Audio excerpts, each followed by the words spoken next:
Now, have you ever imagined living in a silent world? For the hearing impaired, the world around them is just that. This doesn't mean they are less out of life than those who can hear. It just means they experience the world differently. Robert Auma gives us a clear picture of what Christmas and New Year celebration mean to the deaf children in the country.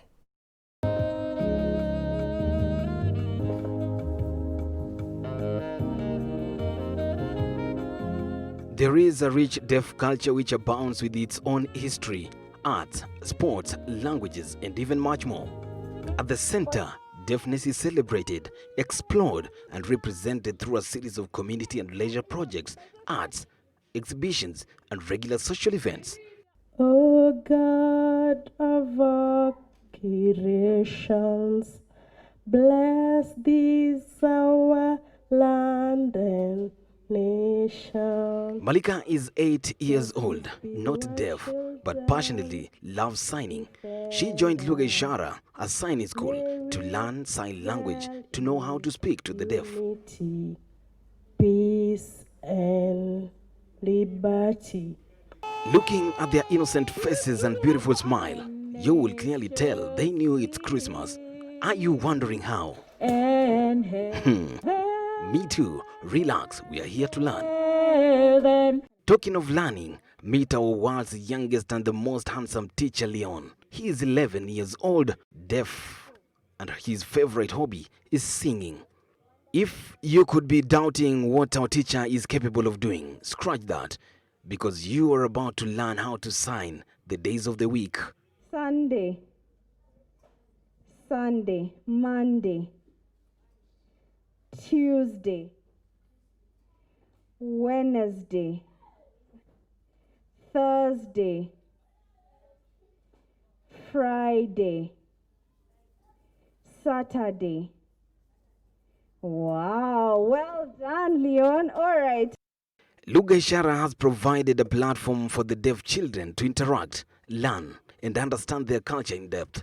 Among the core pillars that has grounded and enabled stability here is faith. Among those who strengthen faith here is Austin. Should we give him a title already?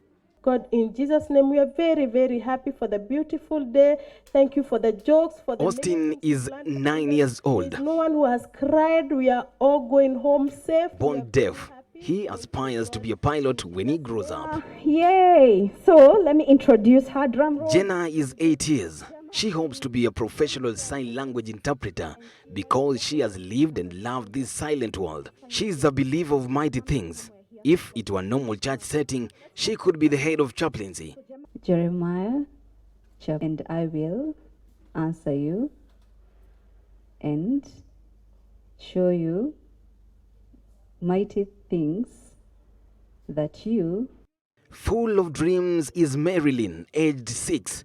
You could tell from the beautiful smile that she has a bright future ahead of her. Hi, So, why do you love sign language? because sign language is the best. I love deaf children. It's my best thing. It is never Christmas season to them without the message of the birth of Jesus. To them, it is the measure of what Christmas is. Yep, and everyone had to go back to their hometown to be counted. And so Mary and Joseph had to go from Nazareth to Bethlehem. Please note, there were no cars or planes back then, so it took about 4 to 5 days. Behind all these beautiful smiles, there is an ever-busy hand that stretches to make a peaceful world for them. Nancy Wagi is a co-founder of Lugha Ishara, and she says it was never easy.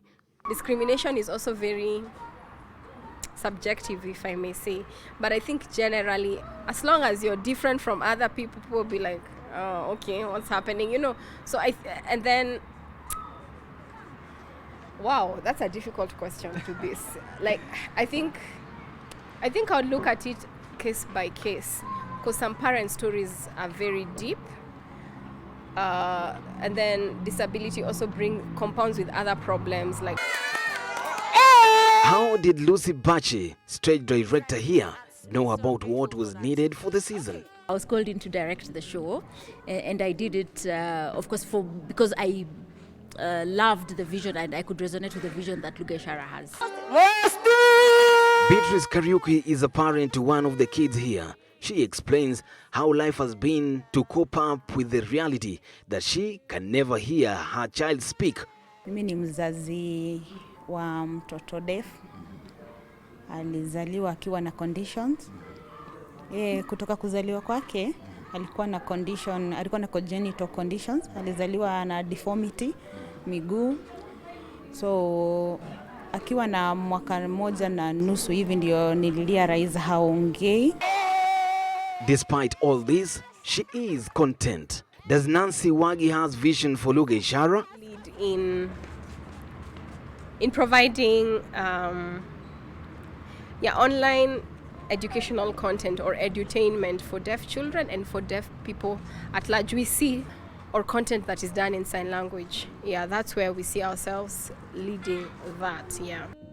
Thank you for our parents. We are very Austin, happy. the prayer warrior, has nothing to regret in the world. He believes that how they relate to the world is how the world should be.